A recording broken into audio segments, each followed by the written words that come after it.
어떤 교회는 새 목사님이 부임하고 나서 그 부임함과 동시에 그동안의 선교 정책을 완전히 바꿈으로 인하여서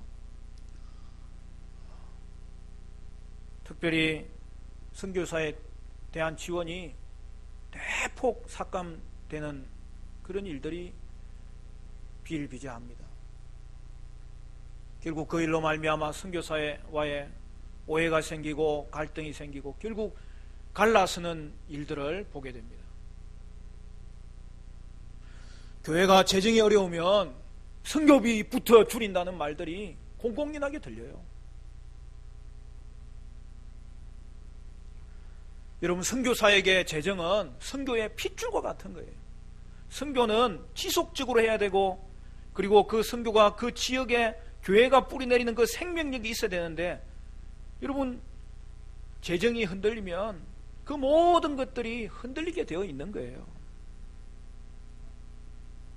물론 교회의 현실적인 어려움에 대한 우리의 인식도 분명히 가져야 됩니다. 교회마다 선교하는 것은 재정이 풍족해서 하는 것이 아니죠. 선교가 사명이기 때문에 최선을 다하는 것이죠. 그러기에 보내는 교회는 힘든 가운데서도 선교를 감당하는 것이죠. 따라서 교회는 선교를 기쁨으로 감당해야 되고,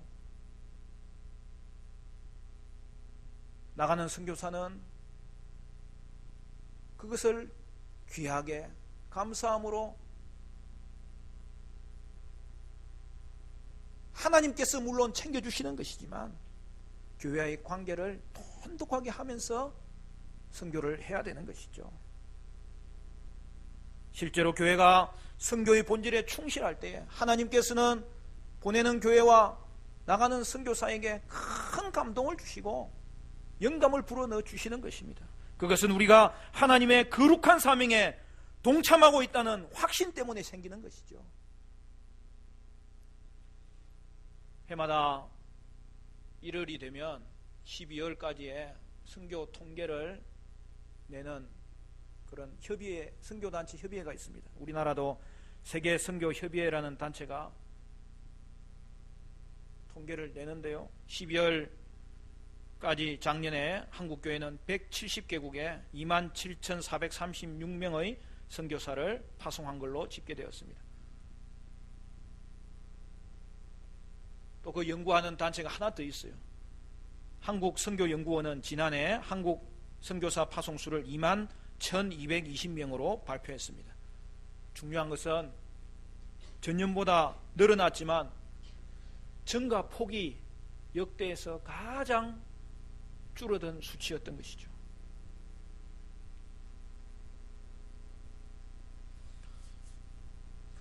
우리나라가 선교사 2만 명 시대가 되었을 때에 벌써 한 5, 6년 전이죠. 세계 선교회 그게 자랑거리라서 이야기하는 게 아니고 수치상 그렇습니다.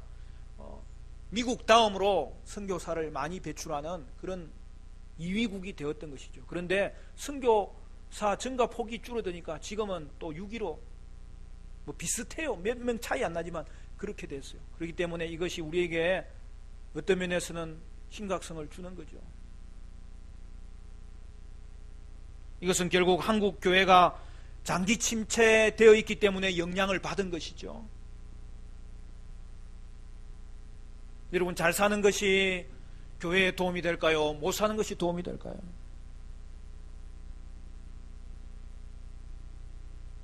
뒤에 문 좀 닫아주시고.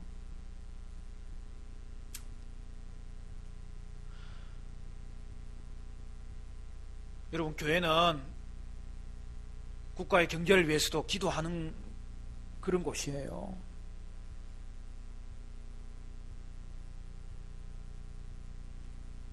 국가의 경제와 교회의 부흥이 원래 같이 가거든요. 그 땅에 하나님의 복음이 증거되면 하나님께서 그 땅에 복을 주세요.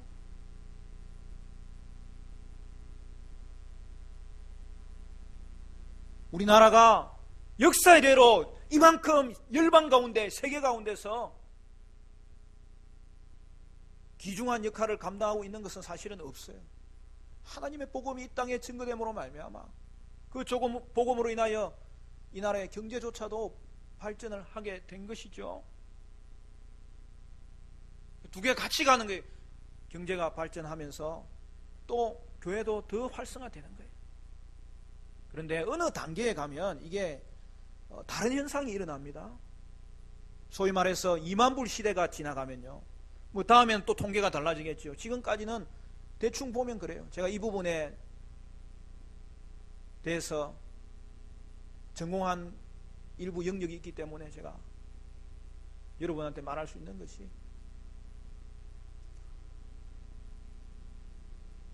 선진국에 접어들면 교회가 위축되기 시작해요. 결국 잘 사는 것이 목적이 되어서는 안 되는데 교회조차도 그것이 목적이 되다 보니까 안일한 신앙에 빠지기 시작하는 거예요.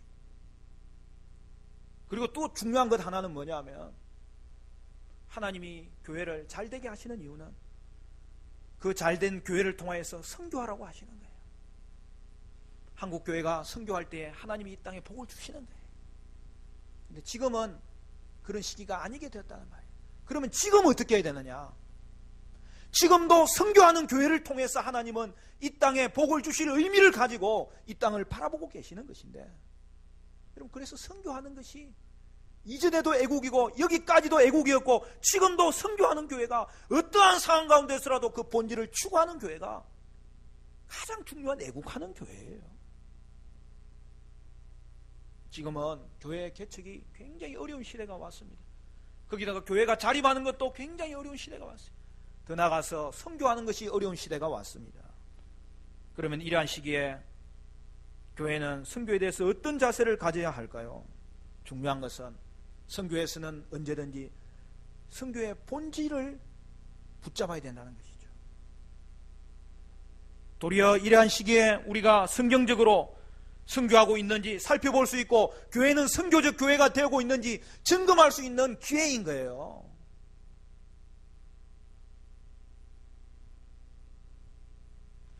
환경이 어렵지만 그럼에도 불구하고 선교는 계속 해야 된다고 생각하면 선교가 본질인 거고, 어려우면 선교를 중단해도 된다고 생각하면 그동안의 선교는 교회 성장의 수단이었고 교회 홍보의 수단이었다는 것이 드러나는 거죠.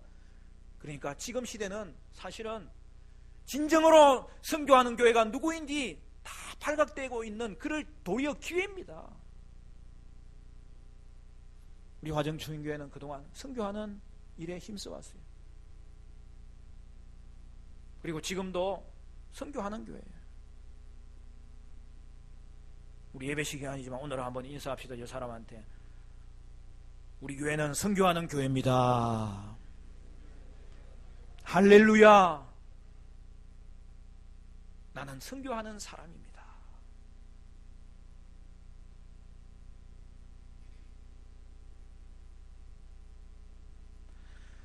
아는 후배가 몇 달 전에 전화가 왔어요.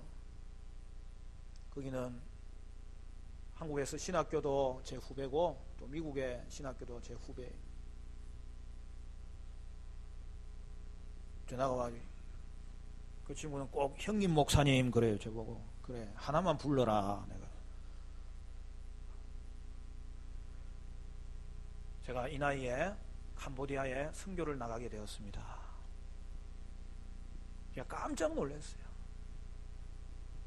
그래서 제가 한마디는 했죠. 더 늦기 전에 나가게 돼서 축하한다. 근데 하는 말이, 형님 지금은 나갔던 선교사들도 들어오는 시대고, 그런데 나는 이 나이에 나가게 됐습니다 하면서 좀 염려 섞인 말을 하더라고요. 그래서 제가 이야기했어요. 너는 선교에 소명이 있냐? 선교에 소명이 있으니까 지금이라도 결단하고 제가 나가는 것 아닙니까? 그래서 제가 이야기했어요.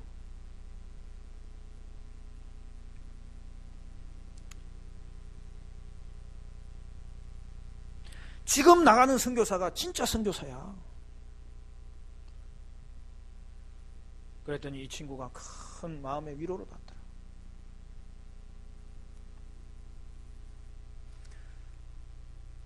여러분, 우리는 선교가 교회의 본질적인 사역임을 알아야 합니다. 그리하여 교회를 세운 목적은 선교하기 위해서 세운 것임을 알아야 합니다. 그렇다면 어려워도 선교하는 거예요. 좋을 때는 더 선교하는 거예요.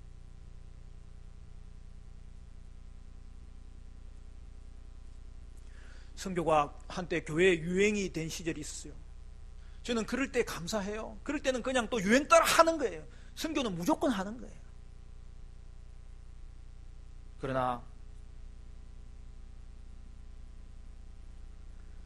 지금은 선교회가 어려운 시대가 왔으니 선교의 의미가 무엇인지를 다시 생각하고 선교에 대한 바른 인식을 가지고 선교할 수 있는 좋은 기회라는 거예요. 그런 교회는 이제는 표가 나게 되어 있어요. 미국은 선교의 전성기를 이룬 지 벌써 꺾이고 나서 벌써 한 100년이 흘렀습니다. 그래도 지금 세계 최고 선교 많이 하는 나라는 미국이에요. 왜요? 깨어있는 교회들이 있기 때문에. 미국은 그 깨어있는 교회들 때문에 사는 거예요. 지금 트럼프가 하는 일을 보면 죄송한 말씀이지만 전 세계의 고민거리예요.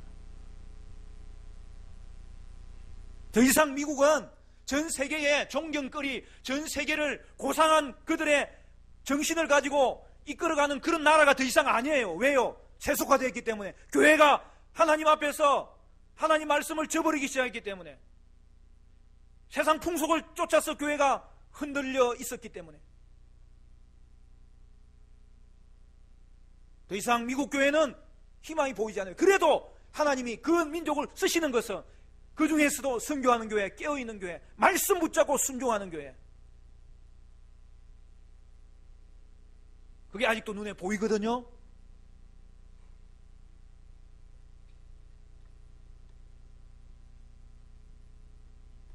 사랑하는 성도 여러분, 그러므로 지금이야말로 바르게 성경적으로 충성하며 선교할 수 있는 때라는 것을 기억할 때, 오늘 우리 화정추행교회는 다시 한 번 더 주님 앞에 선교가 교회의 본질인 것을 기억하며 회복하며 그거 붙잡으며 기도하며 전진해야 될 줄로 믿습니다. 오늘 본문에 보면 안디옥 교회가 나와요. 안디옥 교회가 생겨진 배경이 나오고, 안디옥 교회가 그 지역에 뿌리 내린 과정이 나오고, 그리고 그 교회가 뿌리 내리고 지역 교회가 된 이후에 그들이 행한 일이 무엇인지를 말씀해 주고 있어요. 그 구체적인 내용이 무엇입니까? 안디옥 교회는 선교하는 교회였다는 것이죠. 그러므로 오늘 우리는 안디옥 교회를 통해서 선교의 본질이 무엇인지 정확하게 알 수 있어요. 첫 번째로는 안디옥 교회는 선교사들이 세운 교회입니다.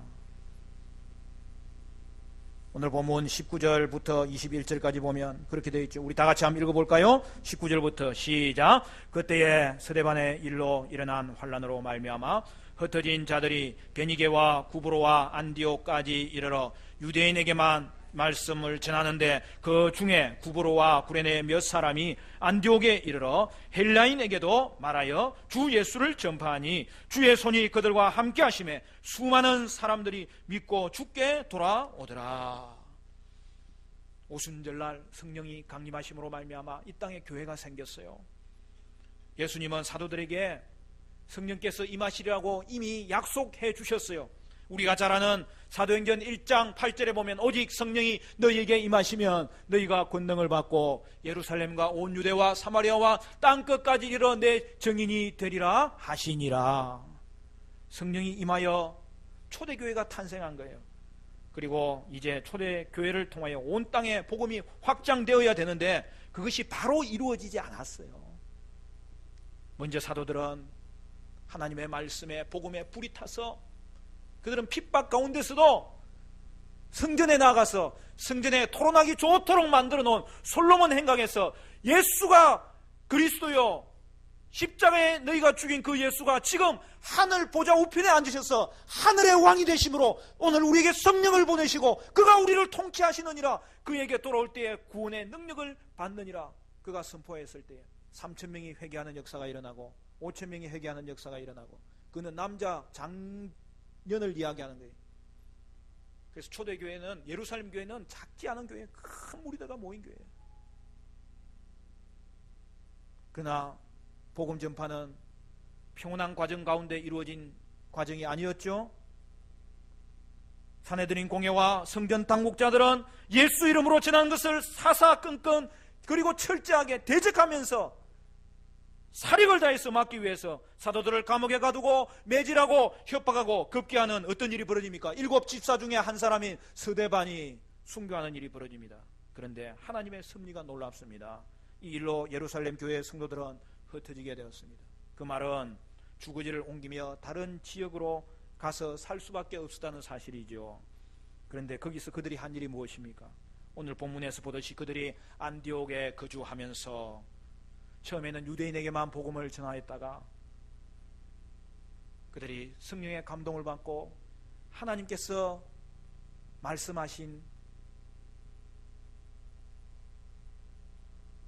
예수님이 약속하신 성령과 그 성령을 통해서 이루시는지 무엇인지를 그들이 묵상하게 되었을 때 헬라인에게도 복음을 전가하게 되었다는 사실이죠. 그 결과가 무엇입니까? 복음이 증거되면 믿는 사람이 생깁니다.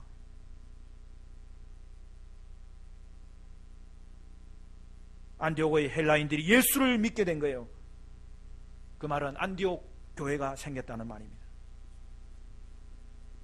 안디옥 교회는 이방 땅에 최초로 생겨진 교회.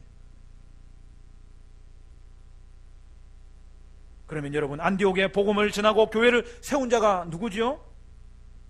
방금 성경 읽었잖아요. 그 세운 사람은 예루살렘 교회에 있던 분들입니다. 근데 누구냐는 거예요. 이름이 있어요, 없어요? 이름이 없어요. 무명의 선교사들이 이방 땅에 하나님의 복음을 전가하였고 교회가 생겨진 것이죠.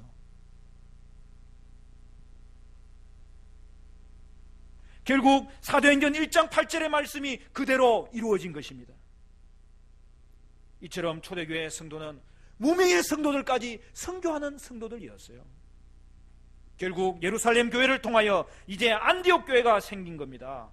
이는 이방 땅에 세워진 최초의 교회였습니다. 그러므로 교회는 선교 사역이 본질이고 또한 선교 사역은 교회를 세우는 것이 본질이라는 것을 오늘 안디옥 교회가 보여주는 거예요. 예루살렘 교회가 먼저 있었고 그랬기 때문에 안디옥 교회가 세워질 수 있었던 것입니다. 그러나 예루살렘 교회는 박해로 인하여 선교하게 되었지만 이제 이 뒤에 점점 알게 되듯이 안디옥 교회는 여러분 자발적으로 선교하는 교회가 되었던 것이죠. 이제부터는 예루살렘 교회가 이 땅의 교회의 모범이 아니라 안디옥 교회가 이 땅의 교회의 모범이 되는 것이죠. 오늘 저와 여러분도 안디옥 교회를 닮아가는 거죠. 두 번째, 안디옥 교회는 선교사들이 양육시킨 교회입니다. 22절부터 보면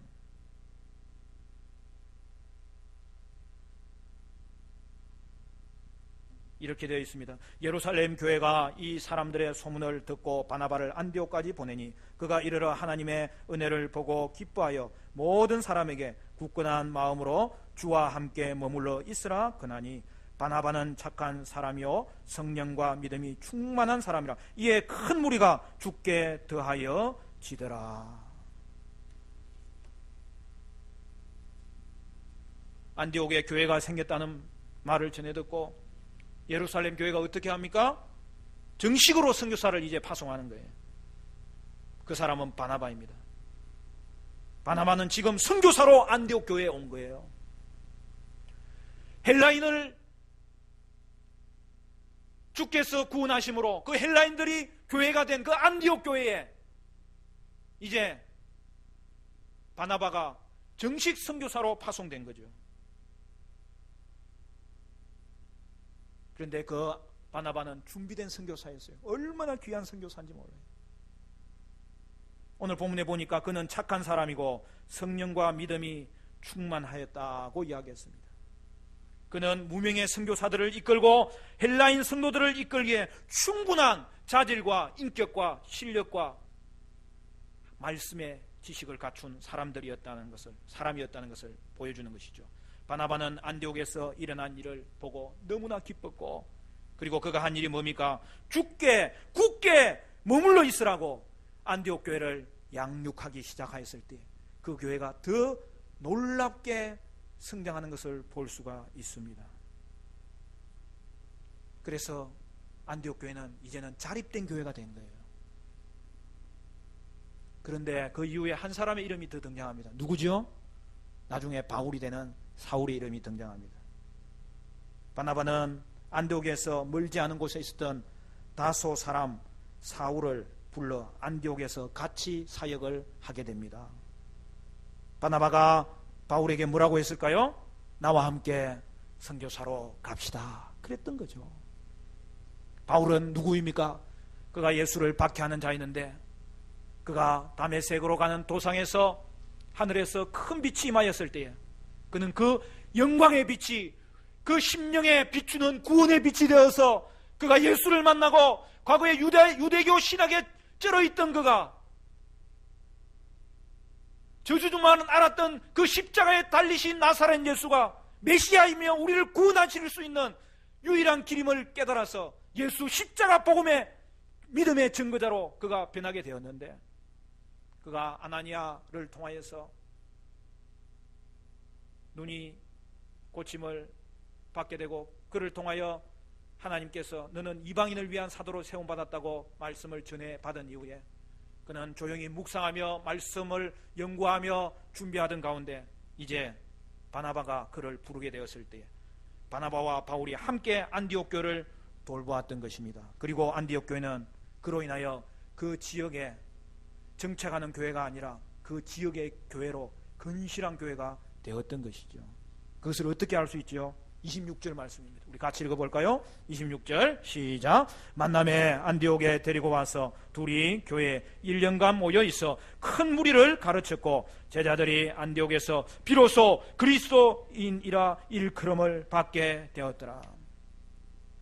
이건 놀랍지 않습니까? 그리스도인, I am a Christian, you are a Christian.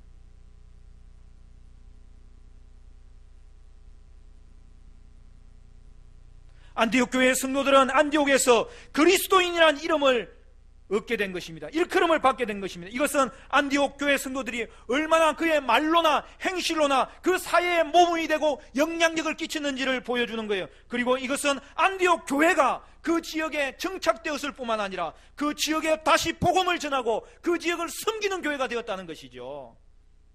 저는 이 부분을 볼 때마다 가슴이 뛰어요. 그 지역에 없어서는 안 될 존재가 되었다는 것이죠. 이는 바울과 바나바가 선교지 교회에서 팀을 이루어 사역함으로 교회가 든든히 설 수 있었다는 것을 보여주는 것입니다. 그래서 이제는 안디옥 교회는 약한 교회가 아니에요. 자립된 교회이고 정착된 교회이고 그 지역 교회가 되어서 복음을 전하는 교회로 뿌리내린 것입니다.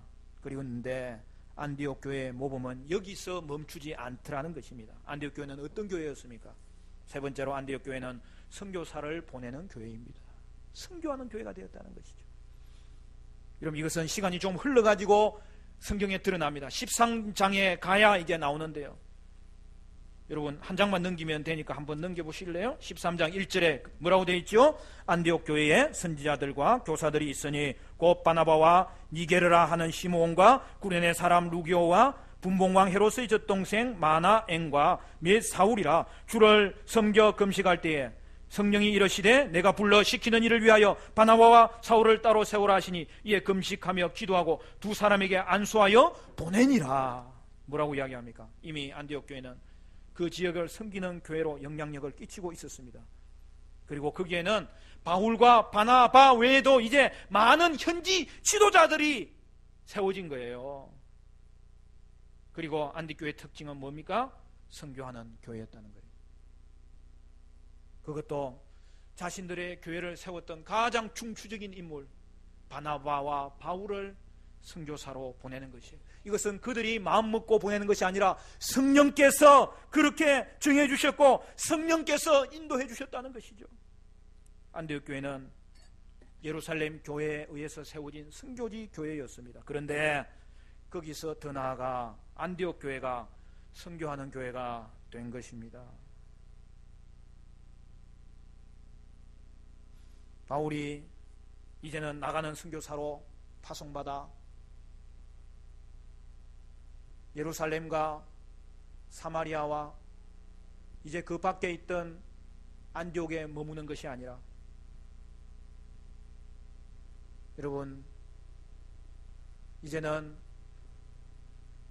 아시아의 끝 터키까지 복음을 전하게 되고, 소아시아, 거기서 유명한 교회들이 나오지 않습니까? 에베소 교회, 빌라델비아 교회, 스무나 교회, 그리고 이제 그 바다를 넘어야 유럽인데 2차 전도 여행 때는 그 유럽으로 복음이 증거되지 않습니까? 그러면서 바울의 전도 사역을 보면 어떤 사역을 하느냐? 바로 안디옥 교회 같은 사역을 하는 교회예요. 그곳에 교회를 세우고 그곳에 지도자들을 세우고 그들이 또한 선교하도록 안디옥 교회의 사역을 이제는 그가 다른 교회에서 하게 되는 것을 성경이 보여주는 것이고, 그러한 사역이 강같이 흘러서 미개한 게르만족이 로마를 점령하였지만 그들은 그래도 로마 문명을 신봉하는데 그 중에서도 콘스탄틴 대제가 공인하였던 기독교를 그들이 받아들이게 되고, 그 바이킹족들이 다시 패트릭을 통하여서 예수를 믿게 되고, 그리고 그곳에 세워진 교회를 통하여서 하나님께서 복음의 꽃을 피우는데, 중세가 아무리 험난한 시기였더라도 다시 한 번 더 종교개혁의 불꽃이 일어났을 때에 그 영국의 신앙의 순수한 자들, 철저히 종교개혁 사상을, 칼빈주의 사상을, 하나님 말씀 중심의 사상을 이어받았던 청교도들이 뉴 잉글랜드, 새로운 잉글랜드로 메이플라워를 타고 미국에 넘어감으로 말미암아 그곳에 교회가 세워지고, 그 교회를 통하여서 오늘 우리 이 땅 가운데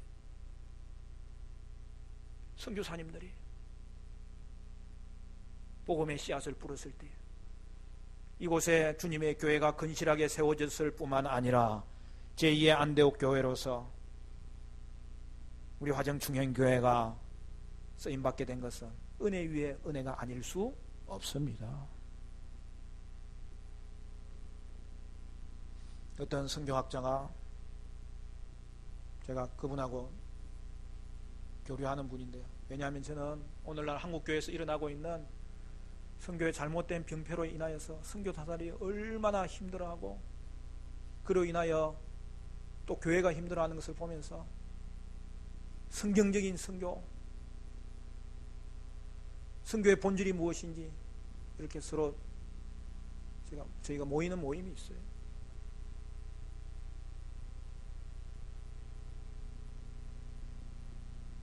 다시 제대로 된 선교를 하나님이 할 수 있는 기회를 주셨기 때문에,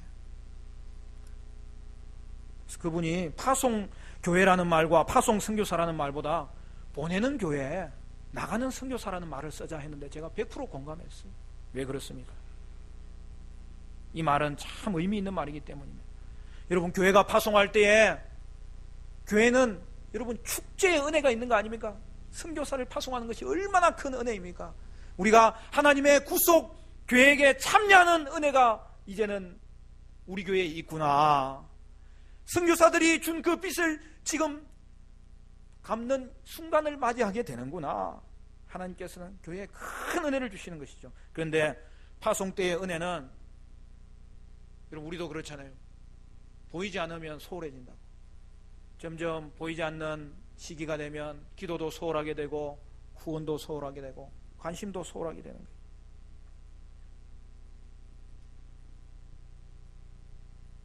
결국에 파송교회라고 하면 사람들이 무슨 생각을 하냐 하면 보내놓고 감시하고 감독하려고 든단 말이에요. 그에 대해서 선교사들도 진실하게 사역하면 되는데 눈치 보고 그냥 보여주기식 사역을 하고 복음 증거하는 데 집중해야 되고 설교하는 데 집중해야 되는데 거기에 충실하지 못하다가 그리스로 보고서를 꾸미고 파송교회와의 어려움을 당하는 교회를 내가 한두 번 본 게 아니에요. 사랑하는 성도 여러분, 우리가 모두 선교사입니다. 보내는 교회도 보내는 선교사예요. 나가는 사람은 나가는 선교사예요. 그 말은 무슨 말이에요? 보내는 교회라는 말은 보내는 선교사라는 거예요. 우리가 보내는 교회이든지 나가는 선교사든지 우리가 한 몸이라는 거예요. 여러분, 한국교회는 선교에 대한 성경적인 자세를 다시 회복해야 됩니다. 그래서 보내는 교회는 본인도 선교사이기 때문에, 자기 대신 보냈기 때문에 감시하는 것이 아니라 그들을 한 몸으로 기도해주고 후원해주고, 선교를 복음을 받는 게 아니라 우리도 편지 보내고 그곳에 가서 같이 사역하고 현장을 격려하는 이 하나됨의 한몸 사역을 해야 그것이 교회의 사역이고 교회의 모습인 거죠. 그리고 선교에서 가장 중요한 원리는 선교지에 교회를 세워야 된다는 것이죠.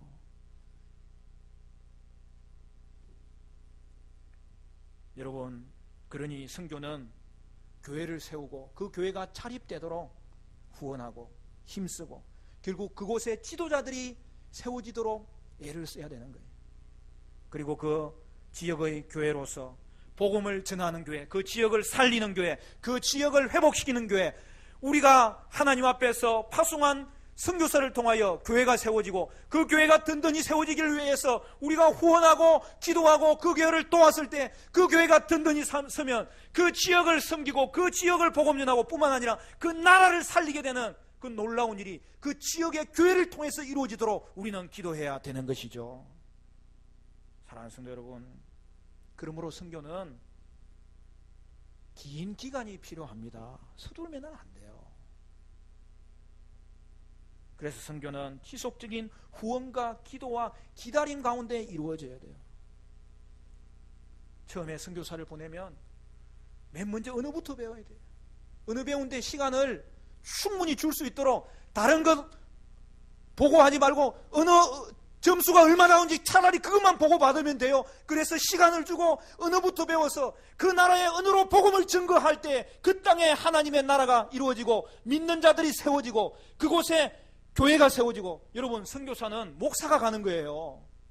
왜? 그 지역의 교회를 세우기 위해서 가는 것이기 때문에 그 나라의 언어를 배워서 그 나라의 언어로 복음을 전하고 그 나라의 언어로 설교해서 교회가 세워질 때 그 땅에 하나님의 나라가 이루어지고 그 나라를 통해서 하나님께서는 그 민족을 교회를 통해서 살리는 것이죠. 말씀을 맺겠습니다. 사랑하는 성도 여러분,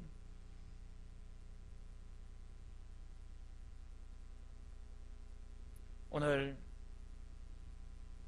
우리는 보내는 교회, 나가는 선교사의 역할을 잘해서 교회와 선교사가 같이 사는 은혜의 역사가 이루어짐으로 말미암아 지속적으로 이 땅 가운데 주님 오실 때까지 하나님의 나라가 땅끝까지 증거되도록 하나님 나라 확장되는 일에 본질적으로 쓰임받아야 되겠습니다. 지역교회는 열매가 뭐냐면 선교입니다.